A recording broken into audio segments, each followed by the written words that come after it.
Hi friends, in the previous video we have seen the component communication between the parent and child, right? So between the parent and child, if you want to make a communication, so from child to parent, how you can do is, so just simply you will do the $emit in the child so that it will be captured in the parent using the coupon applied on coupon applied. So on coupon applied method will be executed whenever we capture this coupon applied.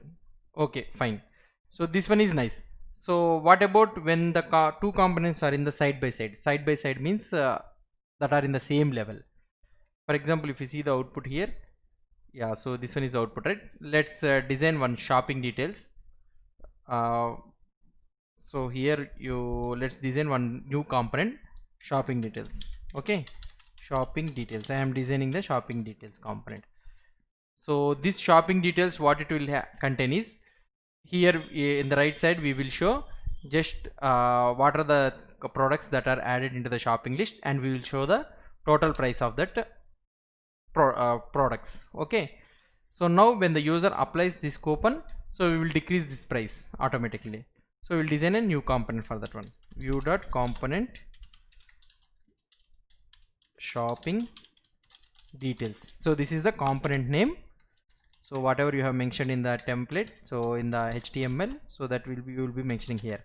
So here is the template, and here you will be having one root node element. So remember that always when you are writing the component, it should have only the one root node.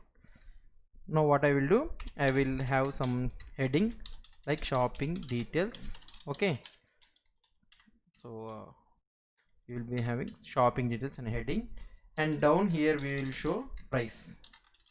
Okay, price, total price. Okay, total price is, we will show it is $200. Okay, so so this is the output. Now what we will do here, if I refresh, yeah, we got the shopping details and total price 200. Let's show this one in the right side so that it will be very nice for us to see. What I will be doing is, I install Bootstrap, so I can have one row and one column mod 6 so that I can divide the screen into two equal parts. So these are all Bootstrap's inbuilt classes, so no need to worry about that one. So if you want to know more about these classes, you can go to the get Bootstrap website. In the documentation you can see, or otherwise I will do a complete course on the Bootstrap also.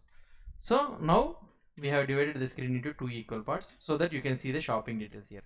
Now I think you understood the thing what I am going to do. So whenever the user applies the coupon here, and whenever the coupon is applied, automatically we will decrease the price according to that coupon what he has applied. So this is the process we'll do. For the demo purpose, what we'll do is, whenever the coupon is applied, we will hard code that one and we will decrease the 200 price with 150 or something like that we'll make.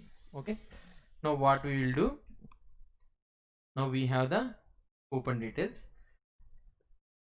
Now see, these two components are in the same level. So for these two components, parent is nothing but app only. So these two components are called as sibling components. Okay, now when I need to, so here when the user writes the coupon, so the coupon came here to the parent, and this parent has to send it to the shopping details. So this looks like somewhat confusing and also tedious work to do.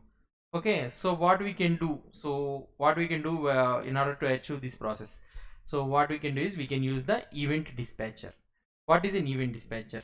So before going event dispatcher, what we can know is, so for example here, if we have used this $emit, right? So you remember one thing, for every view instance, okay, for every view instance you will have one emit event, and also you will have another method to listen to that emitted event. Okay, here it is emitting, it is throwing, it is broadcasting. Okay, it is throwing one event, so that you whoever catches this coupon applied event, you can do whatever you want. Okay, now here we have applied through in the template, in the HTML part. You can also do this one in the program way also. So here for every emit event, you also have one listening event. So $on whatever emitted event you want to listen, you can copy it here. Okay, and it will have a closure method it have a function. Okay, so whatever the data we are passing here, you can pass this data. Okay, so for every view instance we will be having this $emit and this $on. So for whom this one is emitting, it is emitting to this instance only.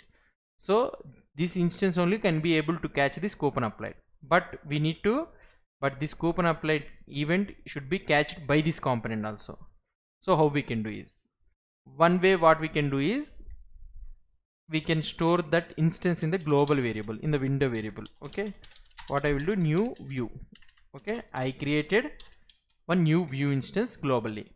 Now what is happening is here is, so why can't we pass this $emit to this variable? Okay, so now event.$emit. So why? Because event is also a new instance of the view, so it will consist the method $emit.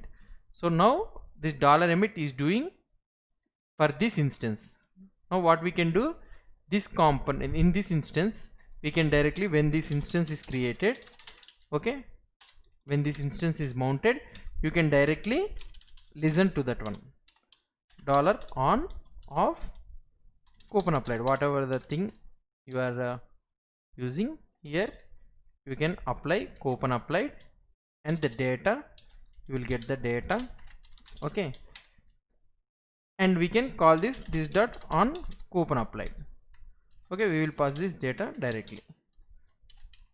Okay, so we need to execute this method, right? So directly I will execute that method.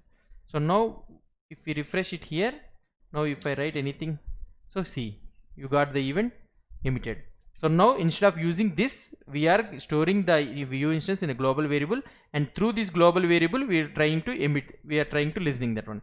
So in the same process, for this component also we will have access to this global variable, global instance actually. So what we'll do here also, we will create a new, we will create a new mounted method, and we can just copy this all the code. Okay, and when this coupon applied is fired, so what we need to do, we need to decrease the price. So how we can decrease the price? So let's store this number in a variable, so that we can do the arithmetic operations for that one. So return, what I will do, price 200. Okay, now what I will be doing, so here what we can have is price. Okay, so we can have the price. Now when this coupon is applied, automatically what I will do, this dot price minus is equal to, so I will decrease with some 40. Okay, $40 I am decreasing with the $40. So now if I refresh the page here, so if I refresh the page, when I apply here, see, automatically the the $40 has been decreased and it's showing $160. So in this way we can handle the events in the multiple components. See here what it is happening, so it's nothing is happening. So what is happening is this coupon, okay, this coupon component, what it is doing, it is emitting the event to the coupon applied. Okay, it is emitting an event name coupon applied. So for where it is emitting, it is emitting to the global variable, global view instance, so that this global instance can be used everywhere. So now when this coupon applied is emitted, so this component is ready to catch that one coupon applied, okay, event, and also here this view instance is also ready to catch this one. So whatever the components are anywhere whoever are using this event.$on of this coupon applied, automatically the logic whatever it is written in between this one, it will be executed automatically with this data.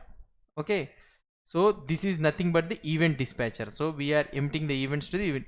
So we can write as many events as we want in any components. Okay, you can emit another event with the $emit.